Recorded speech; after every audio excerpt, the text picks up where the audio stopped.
Welcome to the VRCade Podcast, podcast for arcades by arcades. My name is Indy, and my co-host today, as always, is Chun. How are you, Mr. Chun? Hi, doing good so far. Thank you very much. How about you? Yeah, good. Thank you. Good. And I'd like to introduce our guest, Prabh. He's from VR Lawrence in Kansas. How are you, sir?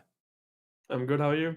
Yeah, we're doing good. We were just we've had quite a few conversations on the phone at length about different things, and I thought I'd ask you to come on the show because you have a lot to talk about, and you have some interesting ideas on how you run your business.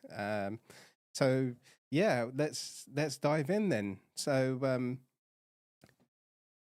what was your Sure. first VR experience? So it was, I think, Samsung Gear VR. Yeah. When I had some old Samsung phone and they had their thing where you can put the phone in. Yeah. And as soon as I put my phone in, I realized that it needs a controller. You know, Yeah. so to get a controller, and the thing that got me hooked, I don't remember the name of the game, but it was something where you have a jetpack, some kind of a game where you have a jetpack Jet in Island? gear. Huh? Jet Island, maybe? I'm not sure if that was on the gear thing. Yeah, some Android game it Yeah. was back then that had that feature, and I could fly in that. And I, when I was sitting down, I actually felt it in my body. That's when I knew I'm like, okay, this is a thing, you know. Yeah. It was very immersive, just for even that. You know, Hmm. now if I compare it, it seems pretty bad, but that was pretty cool Yeah. back then. Yeah. Like for me, it was the PSVR 1, and that was crazy. The Shark Tank experience in the Shark Cage, that was awesome. Yeah. Tell us a little bit more about your business, kind of why you started, and just like the day-to-day kind of running of the VR Lawrence. It started and opened in December 2021. So we came up with the idea in September of 2021, Mm-hmm. and I started playing a lot of VR in 2021. I got the Quest 2, and I was playing a lot of Onward after work, Mm-hmm. which I don't have time as much now, you know, because I run the business too. Yeah. That's how it happens, right? Yeah. Um, and every evening I'll come back and play it. And my wife was looking into these things, you know, she said that there is no arcade nearby anywhere, you know, Mm-hmm. and we should offer people something like this here. It'll be insane, you know. And that's how we came up with that thing. Then we started working on it, and December 20th, I believe, around that time we opened up in 2021. And regarding your second question, day-to-day operations, my wife manages most of the operations in terms of handling the clients and other kind of stuff, but my side is more technical. I always have a big list of technical issues that I have to handle. Like we use index controllers, the knuckle controllers, Yeah. and we maybe have like 6 extra pairs sitting around, and um, sometimes stupid things like happen where one of the left joystick is drifting, you know.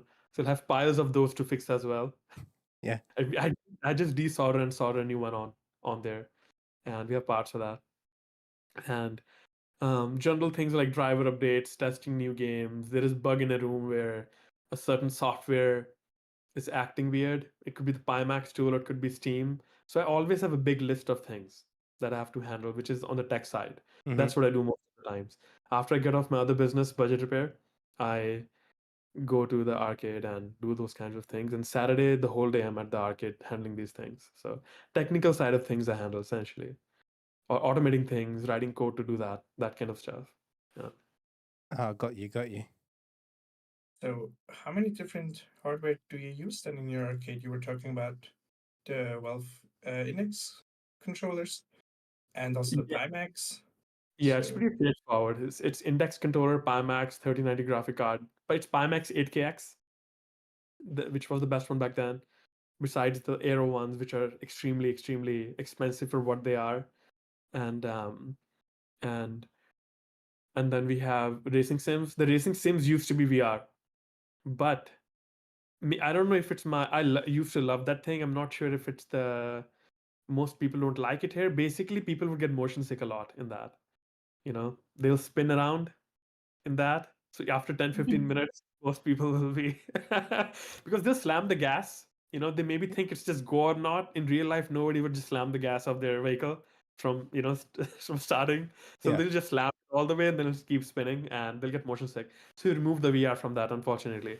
But yeah, so 8KX Knuckle controllers and 3090 graphic cards. We may be getting West soon.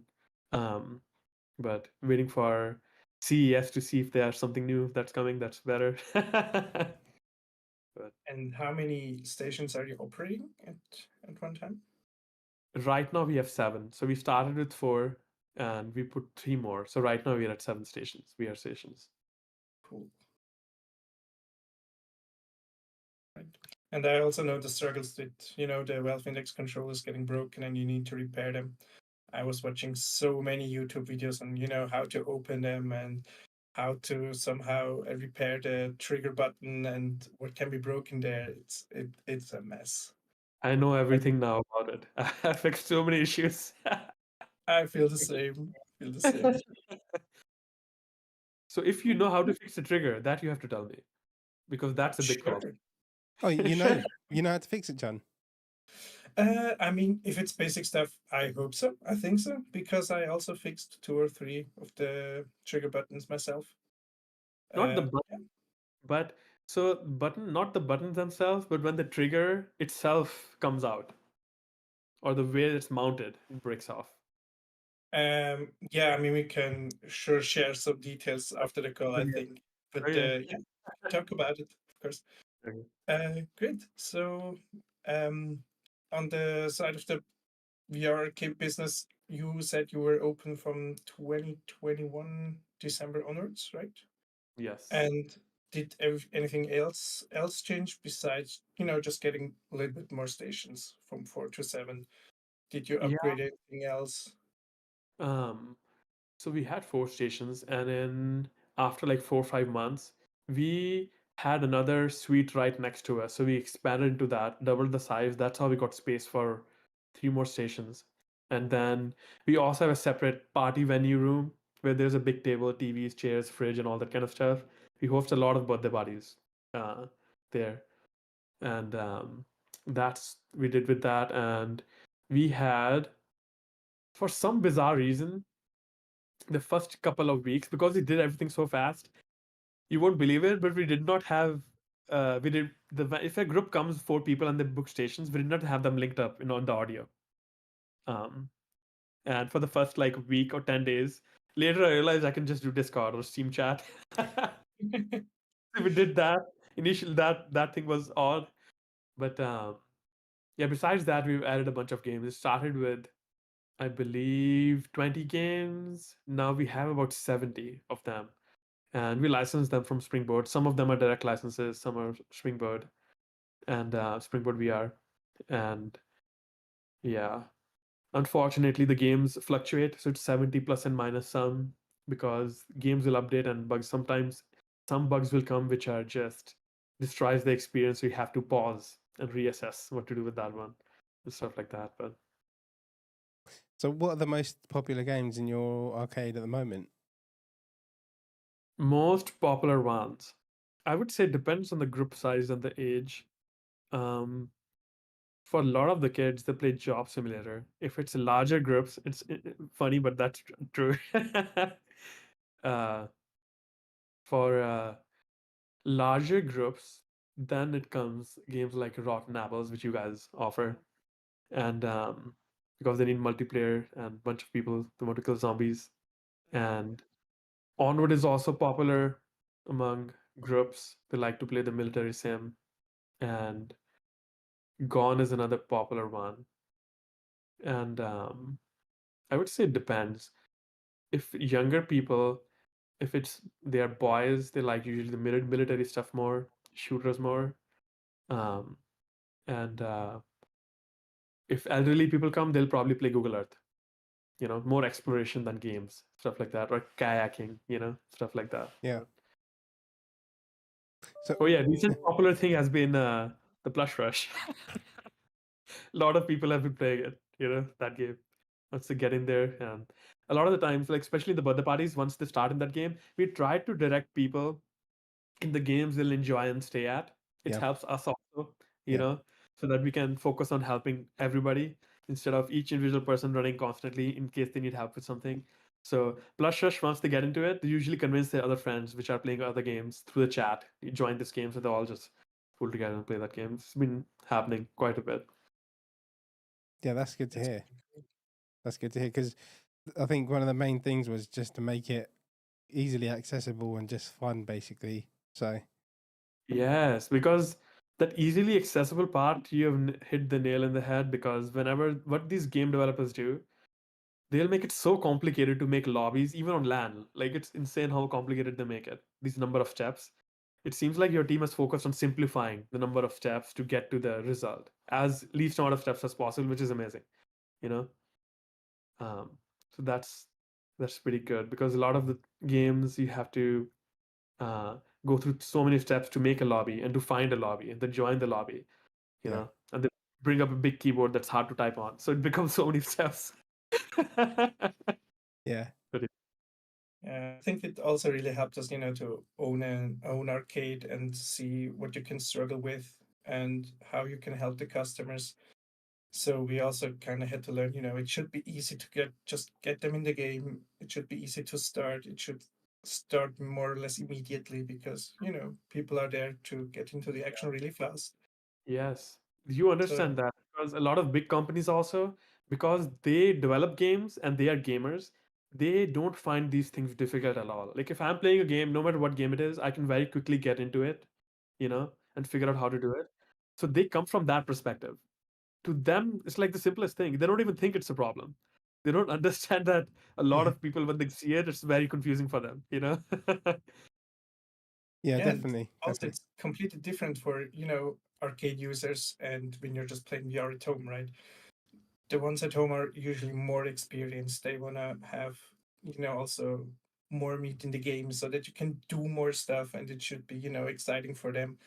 But when you're going to an arcade, your first time visit ever should be just easy and you should get into the action fast and, something completely different for the users. So, Yeah, like some games will literally have to calibrate the height. There are different ways. Some games just start and do it in the background. You know, some games will have a calibrate height button. It'll say Mm-hmm. calibrate height button, and then done, right? So a lot of people will just keep clicking calibrate height. Why is there a done button? This is what I wonder. Yeah, You know what I'm saying? Things like that, it just adds up. Just these yes. stupid things like this add up, and the big whole thing becomes complicated. But why can't you just click the calibrate height and just moves on? yeah. It needs to be simple and seamless because you just have to assume anyone playing your game has never played VR or a game before. That's the way you got to put it. To look at it through those kind of goggles. And it's more efficient. Yeah. Having a done button, it's like you're trying to mimic a Windows operating system. That's not what it is. It's like you have to try to make an operating system into VR. Yeah, got you. Yeah, definitely. So, I think one of the aspects that makes your arcade unique is that you're using Pimax, and that's really interesting topic. And we talked about this in our podcast, with the Quest 2s and focus freeze and whatnot. But Pimax was, I think, never a topic. So I'm quite interested in, how you started with using that headset. What makes it, in your opinion, better than others? Yeah. So it's a love and hate relationship with that. Company. The problem is we had choice. We were like, okay, Index or get the pro versions of headsets, or the Pro 2, or get the Pimax 8KX. Hmm. 8KX slightly edged out in terms of the fidelity we were looking for to make it look insane. The only problem, all the reviewers, which I agree with, said that it's not as plug and play at the Index because they are just in their own ecosystem. So Yeah. everything supports directly from Steam VR, and um, Pimax is a little complicated to operate. Even when you start it, you have to change so many settings, tweak so many settings. And the problem with that company is they like to make many, many variations of their headsets instead of focusing on one and polishing it. And same thing applies with the software. They like to add features versus stability of the software. Like I'll give you one example. These are the kind of things we face with Pimax. So one example would be if you change settings in PyTools. Now it's not PyTools. Now it's Pimax software. Okay, which they changed and switched. Uh, and it took us many months to realize they switched it because we saw somebody on a YouTube video. It's not like the PyTools said it's no longer updating. You should switch this software. You know, and so if Pimax software we save some settings and we close it, when you open it you expect it to be saved, right? And that was the case until an update got released that broke that feature. This is just one example. Things like this happen where it would not save anymore after you save the settings. So every time you started you have to change the settings. And because we have automation built up, it used to take us about 1 hour to set all the stations, turning a software on, seeing if it's tracking all the trackers, and then clicking certain buttons, checking the audio settings and all that. Each station, it would be 1 hour. So I wrote a script to automate the process. So it takes us about 2 minutes now because you just press a button remotely, and it just starts the process of everything and waits for certain things to happen, changes the settings and fixes everything. And when Pimax does things like this, so I have to refix the automation because now I have to every time it changes the settings as well now. So Yeah. yeah, they have many issues like this with their thing, and the customer support also has other complication with communication, and where if I'm communicating with um, Valve, for example, or any other American company that I'm used to, they're pretty fast and efficient. Definitely, yeah. Yeah, this company takes a long time, a lot of the times to do it and to Yeah. get the things resolved. Yeah, I have an index, and whenever I've had issues with it, it's like, here's my problem. Within 24 hours, there's an RMA. You know, don't worry about sending the controllers back. We'll send you some controllers first. Within 5 days, I've got it. Yeah. Yeah. I would encourage people to go to Pimax website, just click on support. Once you see how you have to create a ticket, you'll Yeah. see the problem. There's so many things. You have to fill in your Windows version, Yeah. the version of your Windows update, the driver version, okay, of your graphic card, just to open a support ticket, okay? Wow. You Yeah, find your that's graphic drivers version, your Windows and Windows version, things like that most people won't know how to even access, yeah. and yeah, it So is quite difficult. But yeah. Sorry, I was just going to ask. So the automation you did, I mean, that'd be handy for any VR arcade. Have you ever thought about kind of developing it and getting, using it as a product for other arcades? Yes, the only problem is because I'm doing so many things. Yes. If I do something like this, then it becomes a thing I have to constantly update, keep an Right. eye on, make sure Yeah. it's working. Right now, if there is an issue, if it breaks, I can wait a week. Yeah. Meanwhile, those steps can be done manually. Then I can get to it. But if I sell it to people, then I have to be on top of it. That's the problem. I don't have that kind of time. Like even Yeah. at a budget repair business, we're about to do the same at the VR business. Hmm. I wrote an Android app that when somebody texts our business phone number, it automatically texts back and get all the information regarding the device, what kind of problem, what's the model number, back and forth. I use GPT-4. It's the same technology behind ChatGPT. Made the Android app, so it handles that process. So that when we get to the phone, the bot has already gotten all the information from the client, and that can also be made into a product, but that I don't have that kind of a time for that. I'm another startup I'm working with AI that has more potential in that area. But Right. So yeah, you were saying you got several businesses. So, I mean, the more like with that, the more clients you get, the more kind of time consuming it would be, wouldn't it? Because everyone would have different issues, wouldn't they? So you're talking about budget repair, or no, about the automation that you do. It's like a tin of worms, isn't it? But that'll take up a lot of time. everybody, and if it breaks down, it's an emergency because that's for their arcade, it's Yeah. for their business. I have to be on top of it. So then I can't. Then it becomes Yeah. difficult for me to do other things. So Got you. I would like to do it maybe, but that just makes it too much. Okay, and just before I continue, I was wondering, what is the customer experience with the Pimax? I mean, they have some, how should I put it? I mean, the field of view is definitely something they do good, and it's definitely something that you need to experience, and it looks good. But it's also relatively big headset to put on your head. So, what is the feedback from the customers? Do they enjoy it? Is it? Yes. So they do enjoy it. I think it is big, but the weight is very comparable to other headsets. It is a little deceptive by the way it looks. The actual weight is very comparable. I don't remember exactly. Maybe it's comparable to even the Quest 2. I may be wrong, the weight for it. Um, but yeah, most people are fine with it because we have those. I think they're Kiwi pulley systems for the Mhm. wires. I've got them, yeah, So just there. Yeah. I feel like that's the only one. I try to look for competitors, but that seems like that's the only one out there. It works very well. So It that's does, yeah. have. And we were actually considering making it wireless, but the wireless technology is not there in terms of getting the full resolution to the headset. That's the only problem um, with the correct amount of frames and stuff. But yeah, most people don't have a problem. Once in a while, we'll have a kid. We really don't have an age limit at our arcade because sometimes there is a 3-year-old who knows how to do everything. It depends on the kid, right? Yeah. Sometimes it'll be like a 3 or 4-year-old who finds it heavy. Most of the times they don't have problems in our experience in terms of the weight. At least they have not expressed it. um, they get used to it essentially pretty quickly. The only problem I would say is sometimes the Kiwi system is not configured right, so I have to keep an eye on it. Sometimes it can have a lot of tension pulling on it, so I have to make sure everything is regularly checking and make sure everything is the right length between the different the pulleys and Yeah. then when they hold the wire.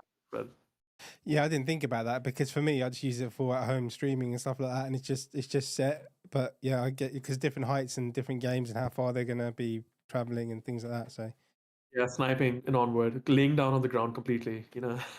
I don't configure it for that. And of course, 99% of the people are not doing that, laying down on the ground to snipe and onward. Maybe once I've seen the last year that somebody did it. And besides that, it's me and my friends when you play onward. I mean, we do it sometimes. yeah, you did mention you like playing Onward earlier on as well. Is that Yes, is that your go-to VR game then? that is my go-to game. Yes, I mean, recently I've playing some Population 1, but onward is my go. Oh, we need to Yeah. team up. How Oh, you play that? yeah, I used to play loads. I've played about 8,000 games, I'd say. Oh, I wow. used to play loads, but you know, we'll team up one day. It'll be fun. We'll get Skiva involved as well because we've got a friend in common. Good. I Yeah, do custom maps mainly, actually. I just started playing it a couple months ago, yeah. and I've been doing custom maps on it. And actual game I've played maybe a couple of times, really. I do custom maps, and most of the custom maps usually have a secret place that you Hmm. can find a spot. That's what I try to find, You have to climb something or build something really tall to climb to get to the top of the Yeah, thing you can snipe from. Weird things like this, but yeah. It's still a fun game. It is a fun game. I don't play it as much. With me, it's the opposite. Onward, I've hardly played. My friends really love it. I haven't played it too much because they're so advanced above me, and I'm just completely new. And it's like harder difficulties with 60 enemies or whatever it is, and I'm just like, I just get killed. I'm like, oh, yeah. I need to practice, basically. Yeah, Yeah. Onward. Yeah. When people come to our arcade, they ask about that game. We definitely want them. Like, this is one of the hardest game in terms yeah, of the learning curve, you know. And a lot of the times, people take it as a challenge and they play it. yeah, Sometimes they go through with it. Sometimes after 5 minutes, they're like, "Oh, I see the problems." Then they change into a different game. yeah, yeah. No, I got you. Yeah, I understand. Yeah, yeah, definitely. Do they also come back when the game is hard? Just to challenge themselves and get better in it, or It depends is on the that person, I would say. okay? There are a bunch of people who would start it and they'll go through with it. They have patience and they're doing it. They'll spend the entire time sometimes, and they'll keep on coming. And we have clients like this who come and just play onward, like just practicing and stuff. We have a challenge at our arcade that if they beat me at onward, they get $100 gift card. Oh, Yeah. So there's a big poster at our arcade with me saying, "Can you beat me?" And I think that has made it a little popular also. I've played with a couple of people, but the problem with that game is it's just you need a lot of experience because even if you master the controls, you may yeah, not know the positions on the map, so that kind of a thing it has to it. We got have you. something similar going on in our arcade with the competition, but it's just a console game. So basically, if the customers beat one of our game masters in Super Smash Brothers on Nintendo Switch, they get a free session of Rotten Apple to play, and Nice. that's also quite fun. Yes. Has anyone managed to Shout do out to that? Marcel if he's listening. Oh, your Marcel is he's really good at that game. I've never seen him play, but just the way he talks about it, I just know, like, yeah, don't play against him. Oh yeah, he is. That's what people think of me too when they're like, I can beat you. I'm like, just try and play the game first. I tell them, just try the game first and then. Has anyone like, come? I'm like, maybe try the game first and we will talk. Yeah. Has anyone come close? Not really.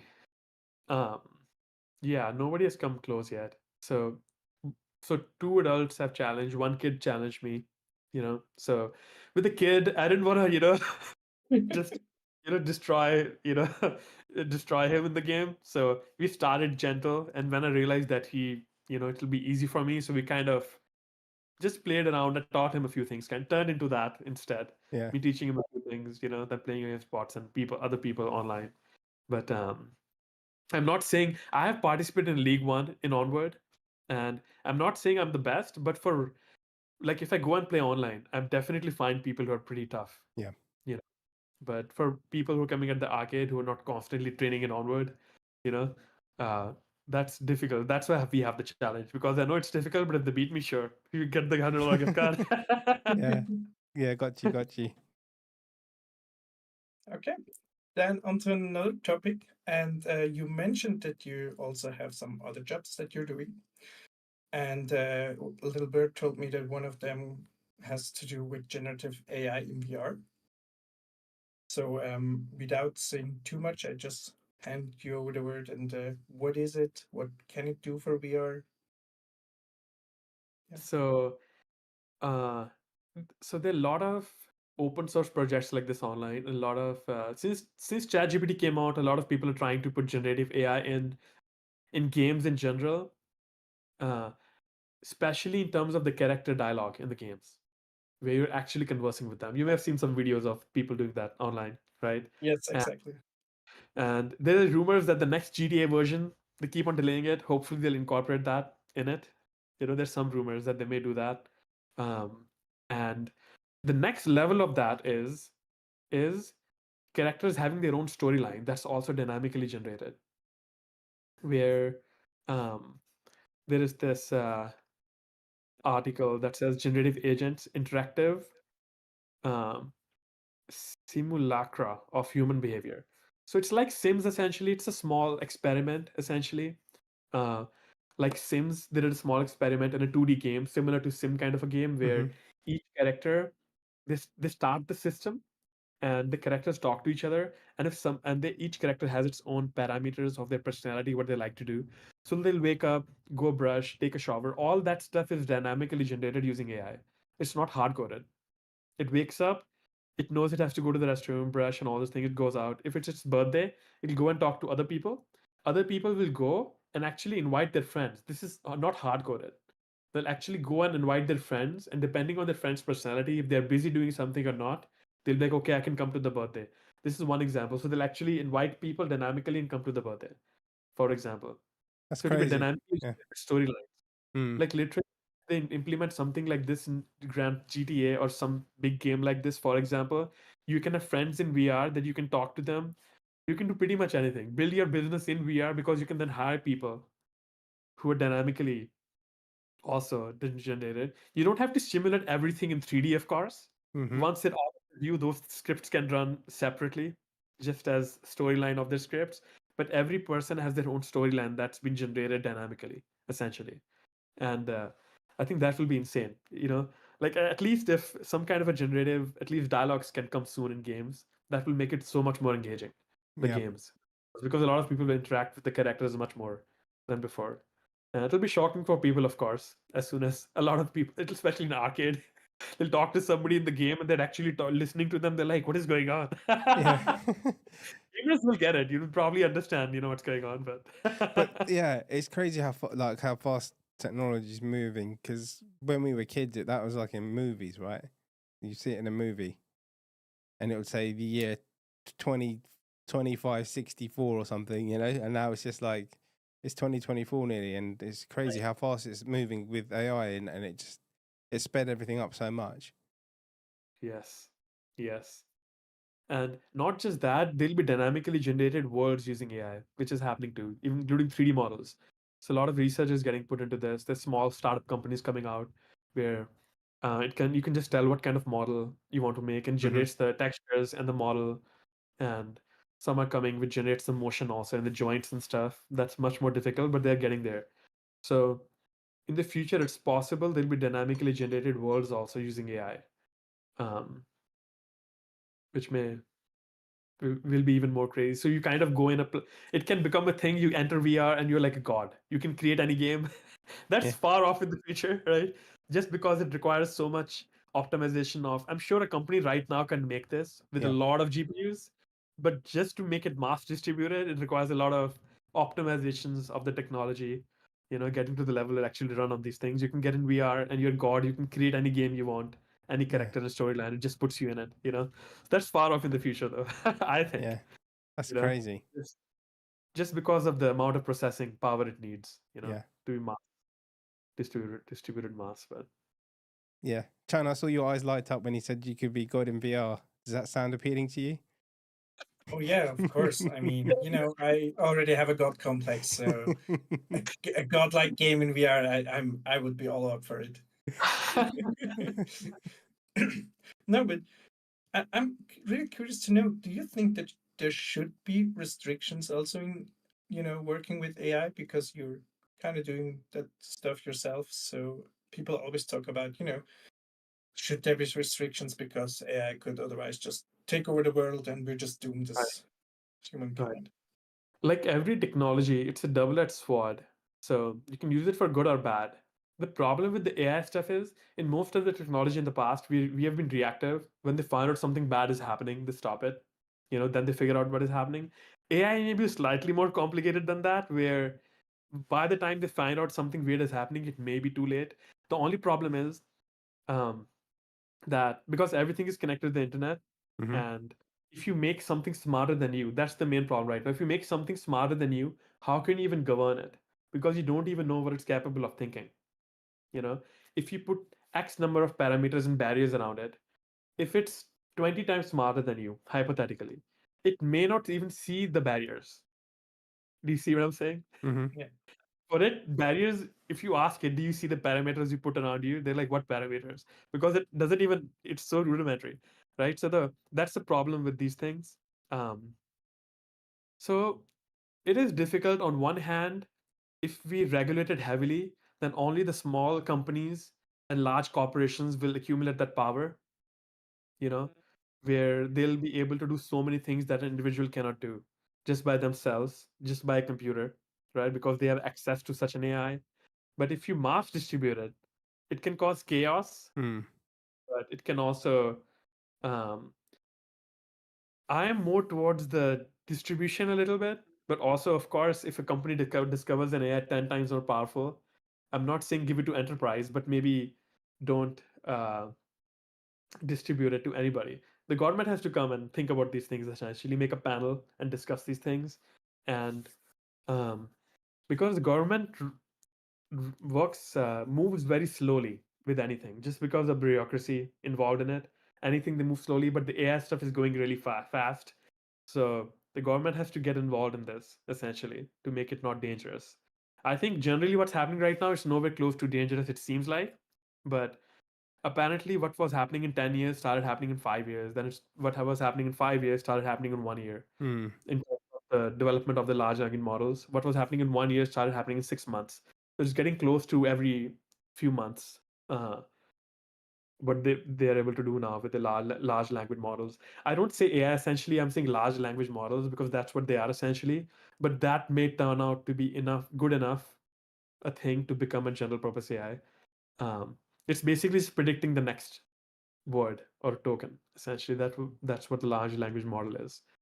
Um, but yeah, so it's difficult. I don't have a strong opinion either way, but definitely shouldn't release something that's 10 times smarter than us. Yeah. Got you.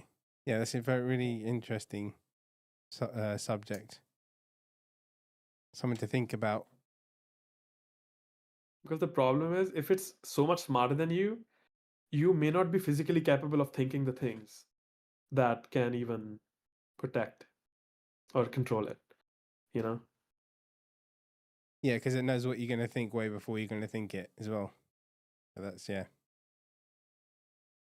Because we only, so like, for example, we invented a telescope just because we have eyes, right? We invented a phone because we have mouth and ears. So we're just enhancing our abilities, right? We are inventing Yes. AI because we can think. So we're making a thinking machine. We're just enhancing our abilities in different ways, you know? And if an AI that's 10 times smarter than us may have certain abilities that we may not be even aware of perceiving. That's the main problem, according to me at least. That it may be able to do some things.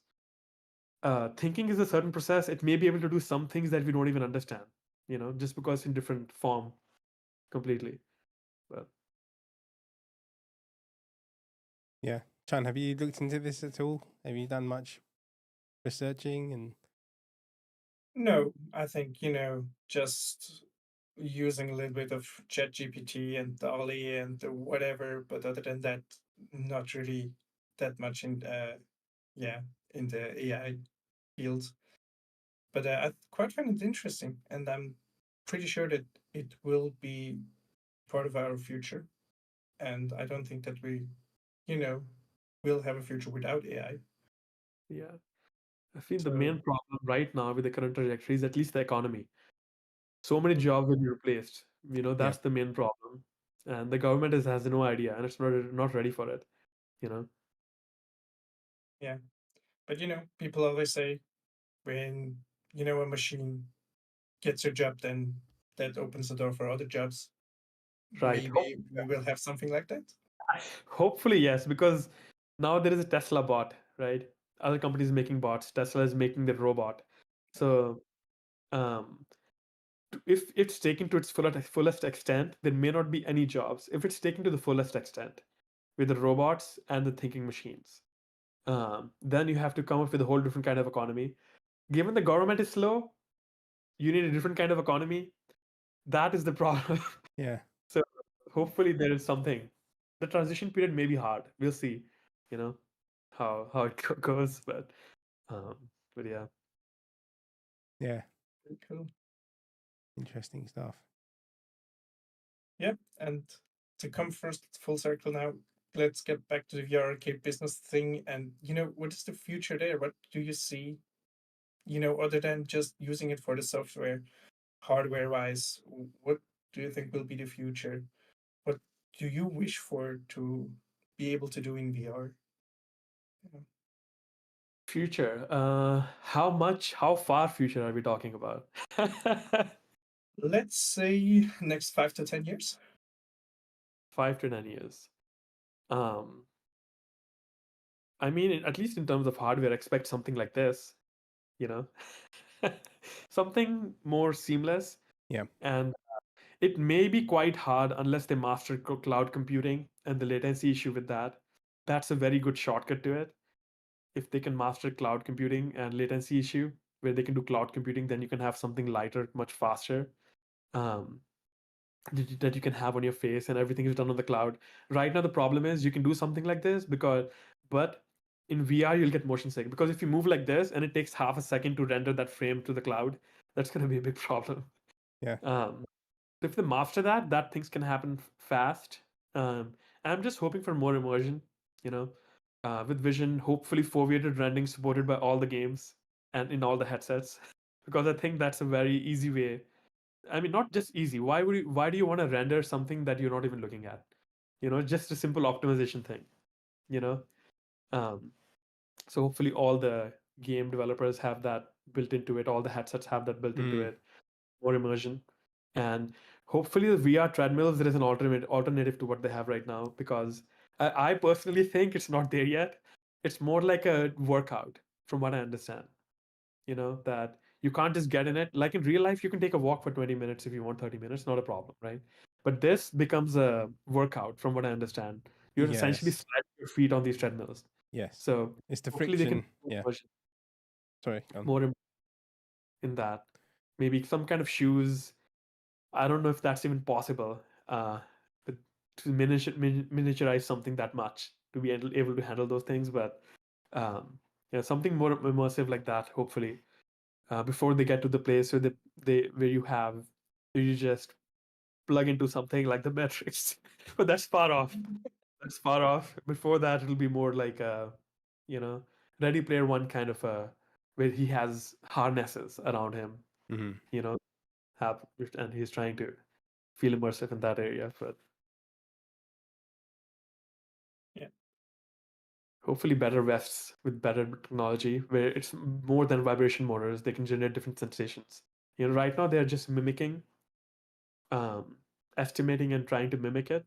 Hopefully, where some companies are apparently working with some kind of a sound or electrical simulation technology to try to have more real feeling of what you feel in VR with the vests and stuff. Yeah, But I've seen hopefully this. Yeah, in CES we'll see something about it. yeah, At CES. got you. What do we I'm think not sure about that hand answers your tracking? Sorry. And what do we think about hand tracking? Do you think it will be something useful for VR arcades as well? I think so. Hand tracking. Now that becomes a question. I think hand tracking is already getting pretty close to. Uh, I mean, it used to be very bad because I think one of the first people who did this was Leap Motion, the company. I'm not sure many people know about this.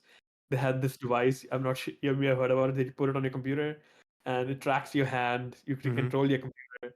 It was a little far in terms of uh, um, how good it was or not good at all. So right now, even in Quest, the hand tracking is surprisingly good, even with occlusion. So I think hand tracking will become really good. The only question is that then it becomes an opinion of do you want something tactile or not. So if you want something tactile, there may be some gloves with force feedback, some sort of thing where if you grab something, it has.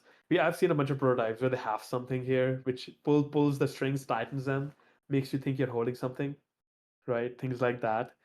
Um, but uh, but yeah, a lot of people like to hold something tactile, so I guess it'll be an option hopefully. Uh, Virtual tracking will become good, but the tactile thing will take time, I think, to get to a good level. But we'll see.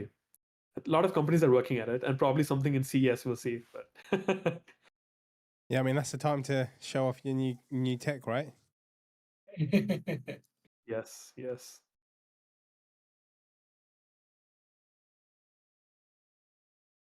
All right. How are we doing on the questions front? Is there anything that we need to address?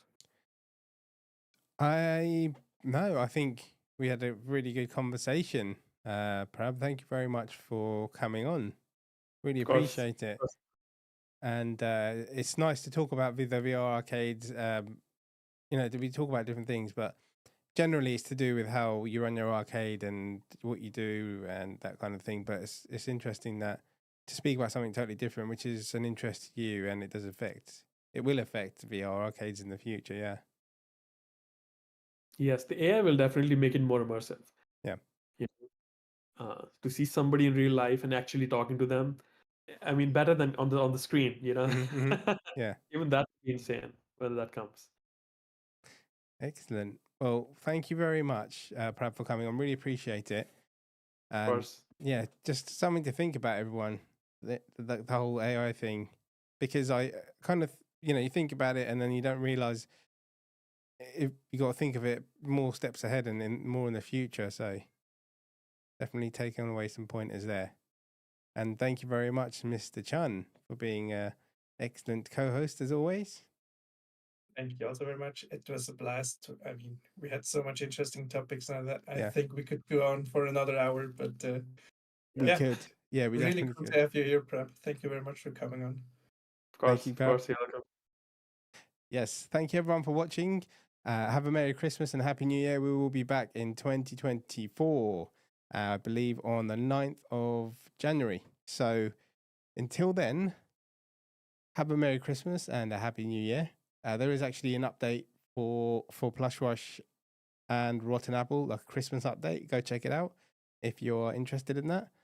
But yeah, everyone have fun. Thank you, Prab. Thank you, Chan. and we'll see you next year. Bye. Bye, guys.